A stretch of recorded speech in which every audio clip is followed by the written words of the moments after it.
A billionaire lay weak in his final hours. His family leaned close, waiting for words about fortune and inheritance. But his trembling lips whispered something no one expected. "Bring me the maid."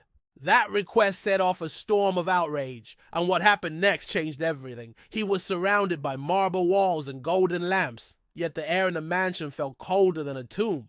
The billionaire, once untouchable and larger than life, now lay fragile, his breath shallow and uneven. His family gathered around, their faces tense, their thoughts fixed not on his frailty, but on the fortune that hung in the balance. Every second of silence pressed down heavier until his voice broke it apart. "Bring me the maid." The words cut through the room like lightning. His son straightened in shock. His daughters turned toward each other with disbelief. Lawyers exchanged nervous glances, uncertain if they had heard correctly.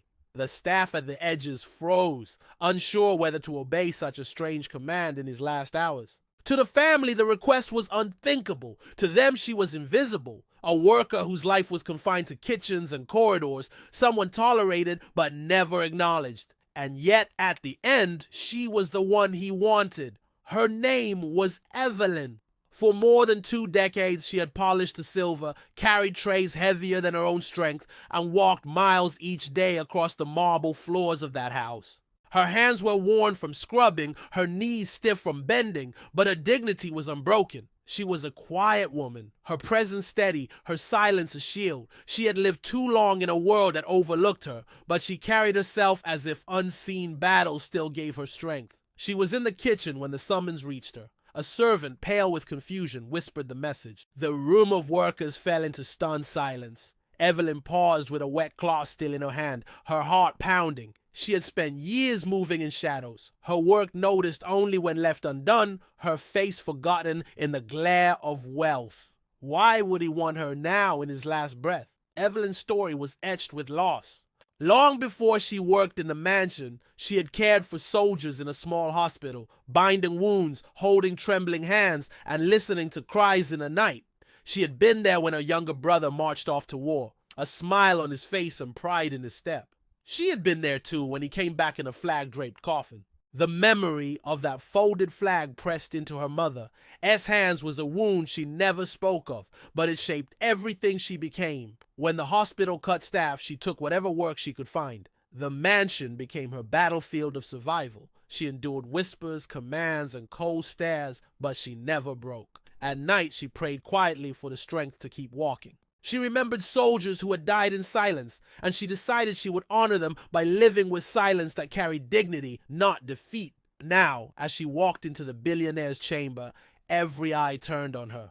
The family's gaze was sharp with suspicion, their whispers heavy with judgment. They saw her dark skin, her plain clothes, her tired hands, and they wondered what right she had to stand in that place. Their silence was not respect, but rejection. She walked forward anyway, slow, steady, her hands folded in front of her.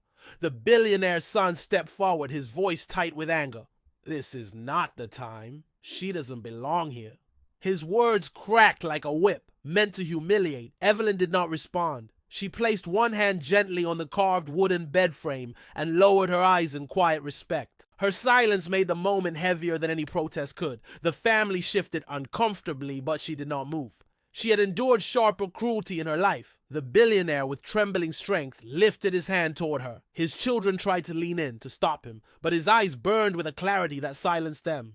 For years, wealth had commanded every room he entered, but now, in his final hour, only truth held power. Tears welled in his fading eyes as he whispered with the weight of confession.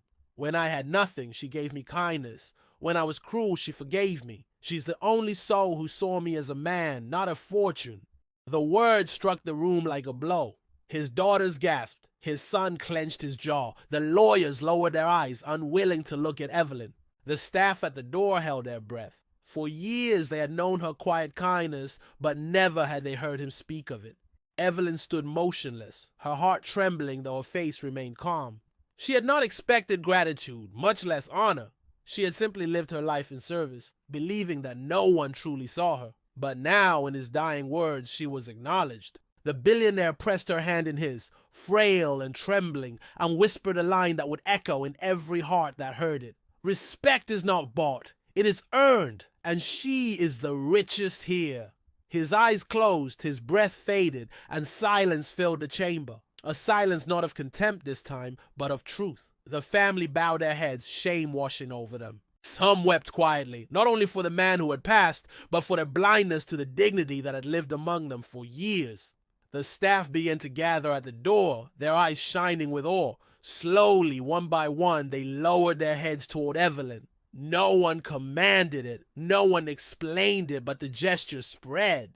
Every servant, every worker, every silent figure who had walked those halls bowed to her. Even members of the family, hesitant at first, found themselves humbled by the undeniable strength of her presence. Evelyn did not speak. She did not raise her chin in triumph. She simply stood, tears in her eyes, allowing the moment to exist. In that silence, she became more than the maid. She became the embodiment of quiet honor, the living proof that dignity cannot be erased by wealth or status.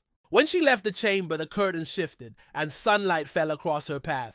She carried no riches, no inheritance, no documents of power. What she carried was far greater, the respect of all who had witnessed her quiet triumph. Her life had been one of unseen battles, yet in the end she had won without raising her voice. She had reminded the world of a truth too often forgotten, that the measure of a life is not in fortunes, titles, or possessions, but in the way we treat those who serve us, those who walk quietly, those who endure unseen. Silent strength is louder than any fortune. To everyone listening, where are you watching from? What does dignity mean to you? Share your thoughts in the comments and subscribe for more stories that honor the quiet heroes among us, the ones whose silence carries more weight than gold.